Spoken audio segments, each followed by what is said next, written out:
Nous évoquions l'Angola avec la situation du fils de l'ancien président qui est donc en comparution, son papa qui vole à sa rescousse. Il a écrit dans sa note: j'ai autorisé le transfert de 500 millions de dollars qui était uniquement destiné à garantir des investissements de 30 milliards de dollars. Cela a été fait pour la situation économique du pays, non dans l'intérêt personnel de ceux qui ont exécuté ce transfert. Et il assure avoir demandé que cette opération soit top secret, mais qu'il avait informé João Lourenço, actuel président. Donc c'est l'ancien président qui dit: c'est moi qui ai donné l'autorisation, mais j'ai fait informer l'actuel président. Une manière de dire: j'assume, et toi aussi tu es au courant.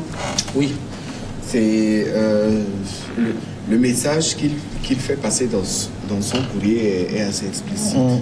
Lorsque vous êtes chef d'État, vous avez le pouvoir de prendre certaines décisions sans forcément informer votre entourage direct. Ça relève des prérogatives confidentielles d'un chef d'État. Et je pense que c'est ce qu'il a fait. Il a expliqué en disant qu'il a demandé ce transfert pour réinvestir cet argent qui devrait produire beaucoup plus de milliards. Et donc, ça a été fait. Aujourd'hui, si on impute la responsabilité à son fils, c'est à lui de venir répondre aux questions des juges. Donc, c'est quoi? C'est une manière de dire: adressez-vous plutôt à moi, sachant que moi, je ne peux pas être inquiété. Normalement, la logique aurait été que l'actuel président ou l'actuel gouvernement demande des comptes à l'ancien président. Même si ses enfants sont cités dans des affaires de détournement, c'est parce que le père était au pouvoir qu'il y a eu ces constats-là. Maintenant, l'actuel président, dans le courrier laissé par l'ancien président, a été cité comme une personne ressource qui a été informée de la destination de ces 500 millions de dollars. Et donc aujourd'hui, je pense que s'il faut traiter le fond de ce dossier, il faut aussi appeler à la barre l'actuel président pour qu'il vienne se justifier. Il a été cité par l'ancien président comme une personne ressource qui a été tenue informée de la destination de cette somme, malgré le caractère confidentiel que l'ancien président voulait donner à cela. En Afrique, ce qui est déplorable aussi, comme on le dit souvent, c'est cette largesse que des présidents, des chefs d'État accordent à leurs enfants lorsqu'ils leur confient la gestion des fonds souverains. En Libye, ça s'est passé avec les enfants de Kadhafi. On parle de fonds souverains. Quand on parle de fonds souverains, c'est des milliards. C'est beaucoup d'argent. Je pense que même le budget de l'État... Voilà.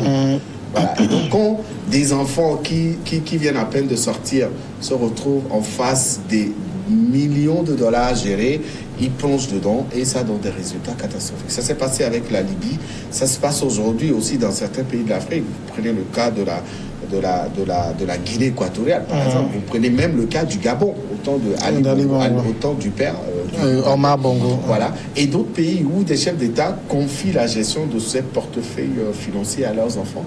Et au final, lorsqu'ils ne sont plus au pouvoir, les affaires les rattrapent. C'est ce qui se passe aujourd'hui. Donc aujourd'hui, je pense qu'il faut aussi interroger ceux qui ont été touchés ou ceux qui ont été concernés par la gestion de ce fonds-là pour que la vérité puisse sortir. Dos Santos, aujourd'hui, il est encore vivant, c'est le président. Appelez-le à la barre pour qu'il vienne parler. Son fils, s'il est aussi concerné par la gestion de cet argent, qu'il vienne parler. L'actuel président, dont le nom est cité dans le courrier, doit aussi accepter de venir là-bas. Mais en tout cas, le courrier de l'ancien président José Eduardo dos Santos confirme une chose, c'est que 500 millions sont bien sortis des caisses de l'État. Alors, ce qu'on reproche à son fils, c'est effectivement 500 millions sont sortis, mais on n'a pas eu de retour. L'argent a comme disparu, hein. C'est ce qu'on reproche. Et ça, il ne répond pas à cette question. Donc, il faut dire que... à mon avis, Eduardo dos Santos est en train de chercher des échappatoires pour son fils. Il cherche par tous les moyens à blanchir son fils, mais est-ce qu'il va parvenir à cette fin? C'est la question que nous nous posons. Puisque dans un courrier précédent qu'il avait adressé à la Cour constitutionnelle et aussi à l'Assemblée nationale, il avait nié en bloc de n'avoir fait aucune transaction financière irrégulière lorsqu'il était à la tête du pays. Et même les enfants aussi, quand vous prenez Philomeno, lorsqu'il a été interrogé en décembre, il a plaidé non coupable. Ça veut dire qu'il ne se reconnaît même pas dans cette opération irrégulière pour laquelle on l'appelle devant les tribunaux.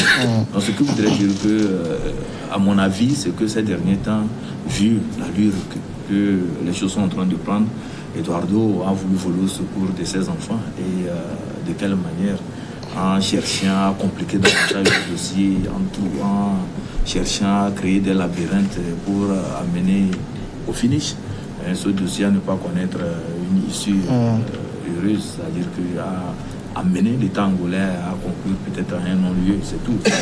Des artifices pour pouvoir interférer dans le dossier et à créer des situations qui ne vont pas amener forcément à ce que la vérité se manifeste dans ce dossier. Bon, c'est en tout cas la conclusion à laquelle moi je suis parvenu à la suite du courrier qu'il a envoyé. De toute façon, Jean-Paul... Ça ne renseigne même pas suffisamment sur ce qui s'est passé. Oui. De toute façon, Jean-Paul, si au niveau de l'Angola, il y a quelques corrompus à chercher, c'est forcément du côté de l'ancien régime. Oui, de l'ancien régime dont fait partie le nouveau président. Oui. Donc c'est pour ça que je disais tout à l'heure, est-ce qu'au final, ce n'est que du cosmétique, du règlement de compte envers l'ancien président, sa famille et son entourage, ou c'est une vraie volonté de lutter contre la corruption et d'empêcher justement que de l'argent, des devises quitte le pays pour des destinations inconnues et surtout pour alimenter des comptes personnels des dirigeants. Donc il faudra surveiller de près tout ça, l'issue du procès, d'autres instructions judiciaires qui vont s'ouvrir et puis aussi les rapports des différentes institutions, des différentes associations qui connaissent de la question de la corruption dans le monde. Nous passons au second sujet, le Nigeria. Presque 6 mois déjà sont passés après la fermeture des frontières et les retombées liées à cette crise sont sans précédent. La CEDEAO, consciente qu'elle traverse une très bien mauvaise passe, se donne l'occasion de trouver des directives allant dans le sens de la résolution de la crise au profit des pays membres.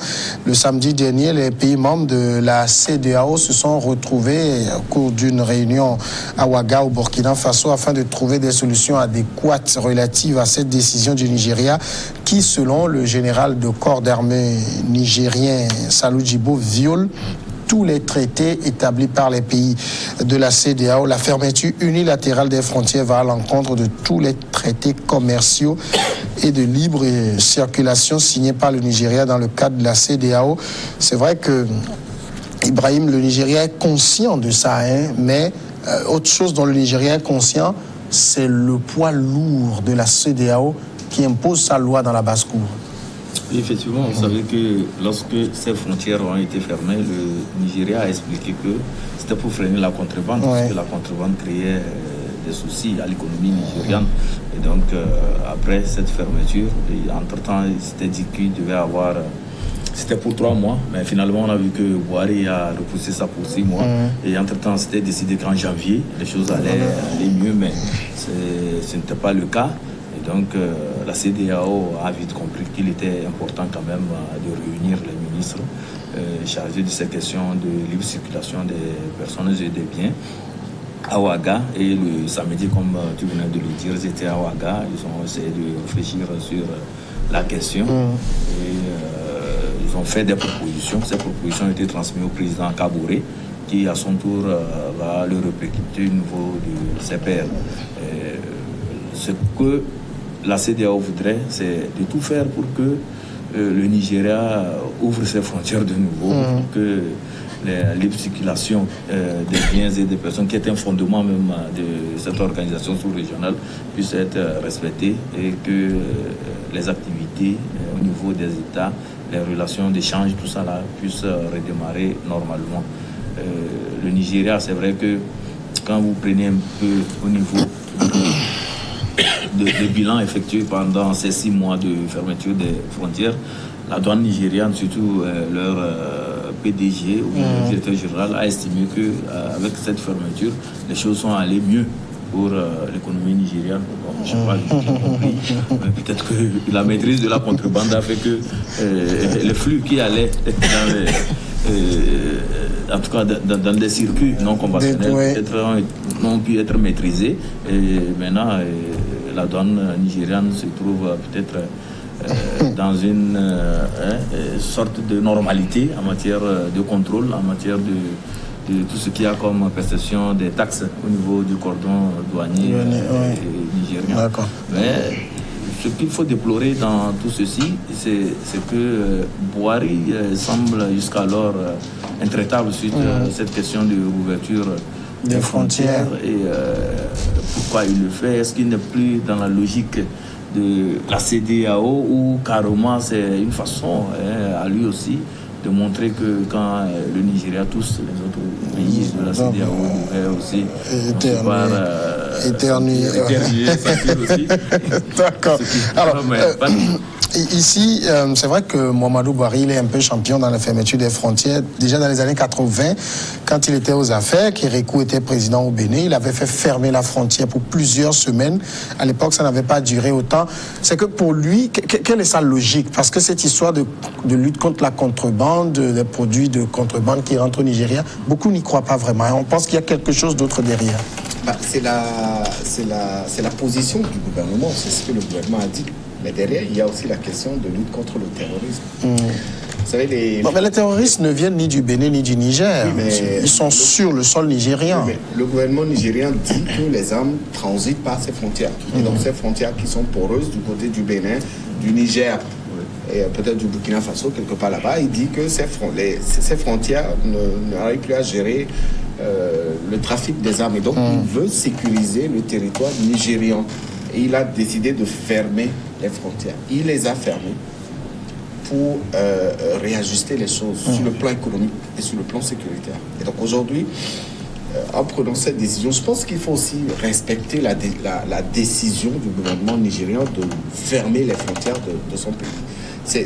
Aucune loi n'oblige un pays à ne pas fermer ses frontières.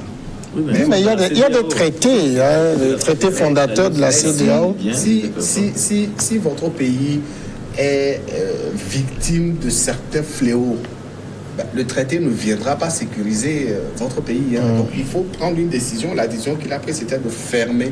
Il a fermé. Personne n'a broché au sein de la CEDEAO. C'est ça qui est aussi extraordinaire. C'est ce qu'on n'arrive pas à comprendre.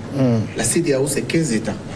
Un pays comme le Nigeria connaît le poids économique de ce pays qui décide de fermer et aucun chef d'État. On a laissé Talon faire des allées-venues entre Cotonou et Lagos, il n'a rien ramené. Et les autres chefs d'État subissent le coup, mais ils se taisent.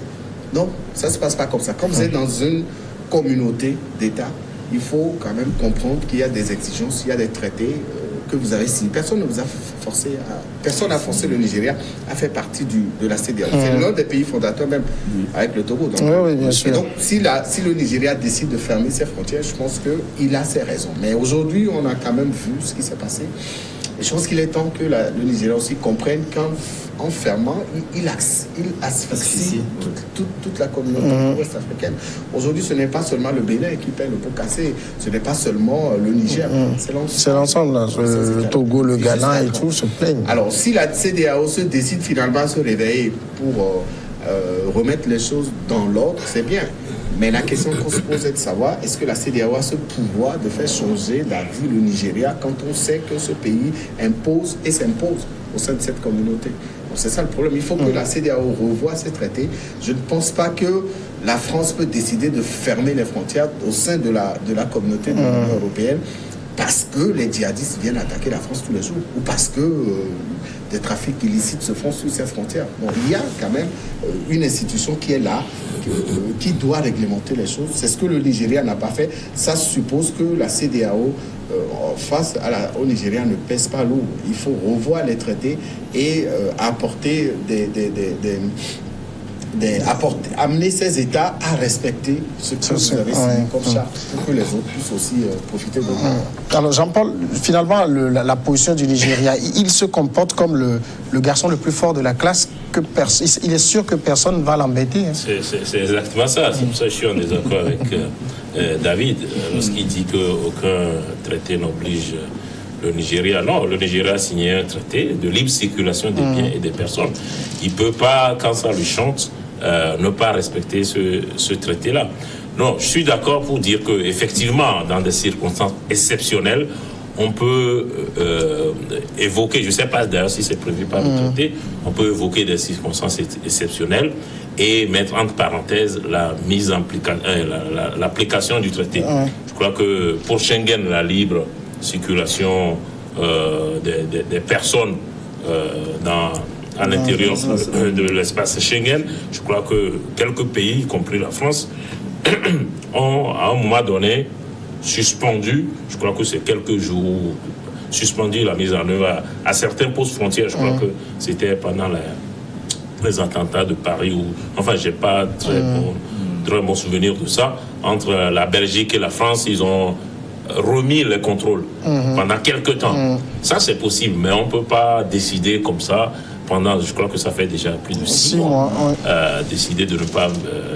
Et puis, de toute façon, le Nigeria est coutumier du fait. Je crois que c'est d'ailleurs l'un des plus mauvais élèves de la CEDEAO dans la mise en œuvre du traité.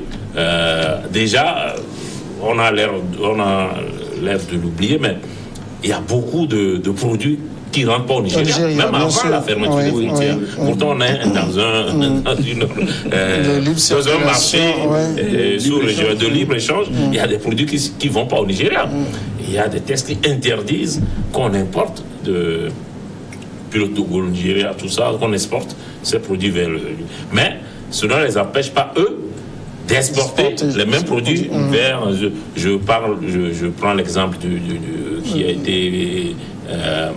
dont on a beaucoup parlé il y a quelques années, du ciment. Vous ne pouvez pas, Togo ne peut pas, par exemple, exporter du ciment au Nigeria. Le Nigeria, à un moment, exportait son ciment vers le Sine. Donc, le Nigeria, parce que c'est le plus grand pays, parce que c'est l'économie la plus forte, donc impose de temps en temps ses points de vue aux autres et décide et pratique le protectionnisme sur un certain nombre de choses, et puis lorsque ça change, met en œuvre la libre circulation des biens et des personnes. Moi, j'ai été surpris qu'il a fallu plus de 6 mois pour que la CEDEAO se réveille enfin. Au moins que la CEDEAO tape du poing sur la table. Je ne sais pas ce qui est prévu dans ce cas de figure par le traité, s'il y a des sanctions qui sont prévues contre l'État ou s'il faut saisir la Cour de justice de la CEDEAO, mais nécessairement il doit y avoir des mécanismes qui permettent d'interpeller le Nigeria. On ne peut pas comme ça décider de mettre entre parenthèses ce traité qui nous est tant envié par d'autres organisations sous-régionales, parce que la CEDEAO, cité un exemple, il ne faut pas que justement le contre-exemple vienne du Nigeria qui doit être un peu la locomotive de la sous-région.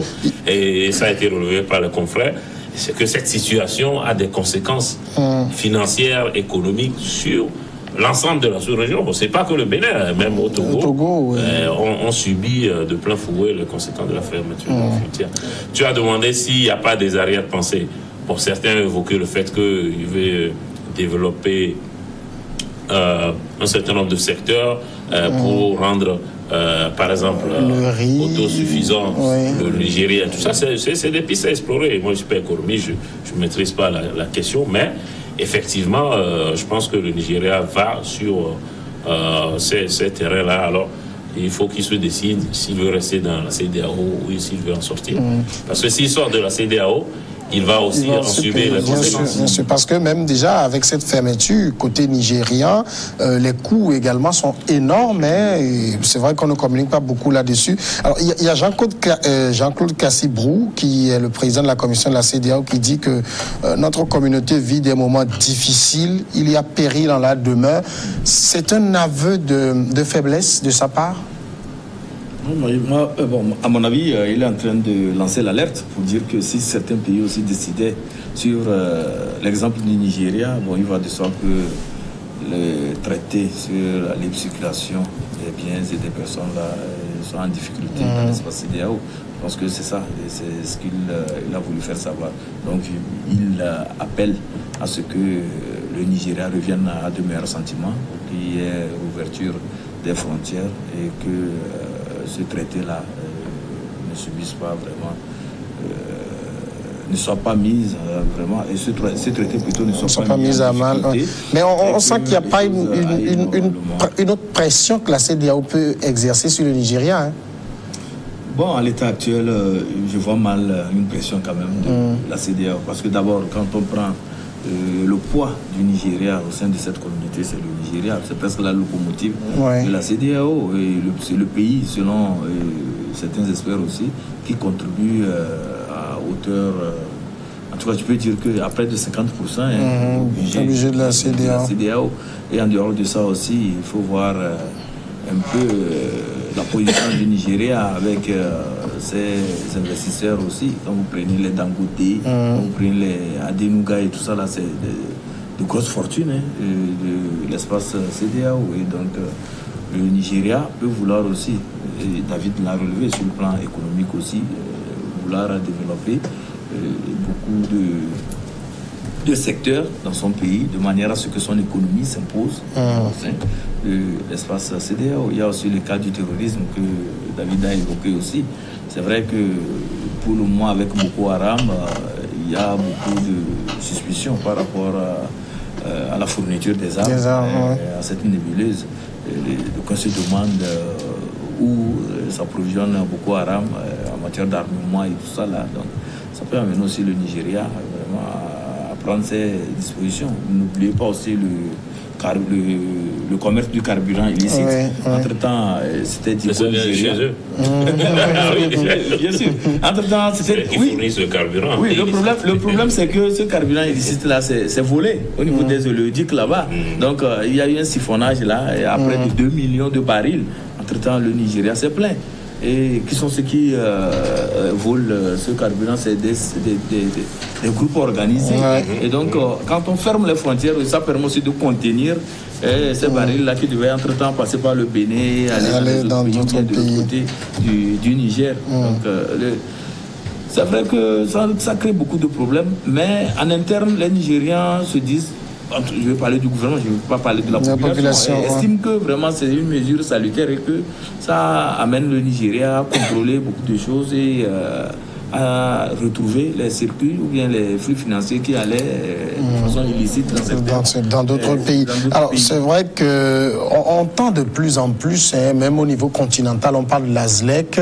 Et pour que la ZLEC marche, il faut déjà qu'au niveau sous-régional, ces ensembles-là, ça marche d'abord. Mais ça montre que l'idée de s'ouvrir, c'est pas dans l'esprit de tout le monde. Oui, c'est pas... Enfin, pour le moment, le cas du Nigeria, non. Il n'est pas dans cette logique-là. Je pense qu'il faut aussi que les États comprennent qu'il est important de développer les entités qui permettent d'aller vers l'ouverture des frontières vers les autres pays. Vous savez, c'est vrai que la CEDEAO, ici, au sein de la CEDEAO, il y a encore il y a un long bout de chemin à faire par rapport aux autres communautés. Si je prends l'exemple de l'Union européenne, par exemple, avec le Schengen, où aujourd'hui, Jean-Paul en parlait tout à l'heure, c'est vrai qu'à un moment, il y a eu, avec les attentats, il y a eu quelques fermetures de frontières, mais aujourd'hui, lorsque vous quittez la France et que vous souhaitez vous rendre en Belgique, au Luxembourg, en Italie ou dans un autre pays, vous ne subissez pas tout ce qu'on subit ici. Et le Nigeria a été un très mauvais élève depuis très longtemps. Lorsque vous quittez le Bénin pour rentrer sur le sol nigérien, quels que soient les documents dont vous disposez, vous êtes tenu de verser des pots de vin d'un poste de contrôle à un autre poste de contrôle. Si vous ne le faites pas, on vous garde de là-bas, c'est comme ça. Et donc aujourd'hui, il faut que les pays de la CEDEAO comprennent la nécessité de s'ouvrir vers les autres pays. Ça permet d'enraciner les politiques de développement sur tous les plans financiers, économiques, sociaux, etc. Et cela permet aussi de booster l'économie de ces différents pays. La Côte d'Ivoire, aujourd'hui, après le Nigeria, on parle de la Côte d'Ivoire, c'est vrai, mais aujourd'hui, le Nigeria garde toujours le poste, la position qu'il a depuis très longtemps. C'est le poids lourd, et quand il tousse, tout le monde se moque. C'est pas quand même contradictoire quand le Nigeria se fait le chantre, par exemple, de l'éco pas version Ouattara, mais version version CEDEAO. Version il utilise sa position de puissance sous-régionale pour imposer ses points de vue, pour imposer ses pratiques et tout ça. C'est un peu normal, c'est un peu comme en Allemagne sur certains sujets, l'Allemagne aussi s'impose. On le comprend, mais pas au détriment quand même de la mise en œuvre des traités. On évoque la question du terrorisme, on évoque le contrebande, mais c'est à eux de se pourvoir pour contrôler leurs frontières. C'est à eux de s'organiser pour que les contrebandes n'aient pas lieu. C'est à eux de contrôler leurs frontières pour qu'il n'y ait pas d'infiltration de terroristes. À ce que je sache, le Niger, le Bénin, tout ça ne produisent pas des armes pour alimenter les terroristes. Donc, il y a plus de terrorisme sur le sol nigérien que sur le sol béninois. Donc, moi, je suis convaincu que les raisons sont fondamentalement ailleurs. Mais il est nécessaire que la CEDEAO mette un peu plus de pression sur le géant nigérian pour que les frontières soient rouvertes, peut-être de façon graduelle, peut-être pas tout de suite, mais de façon graduelle, et que les marchandises et les personnes puissent continuer à passer. Nous partons pour la grande pause et on va revenir dans une dizaine de minutes.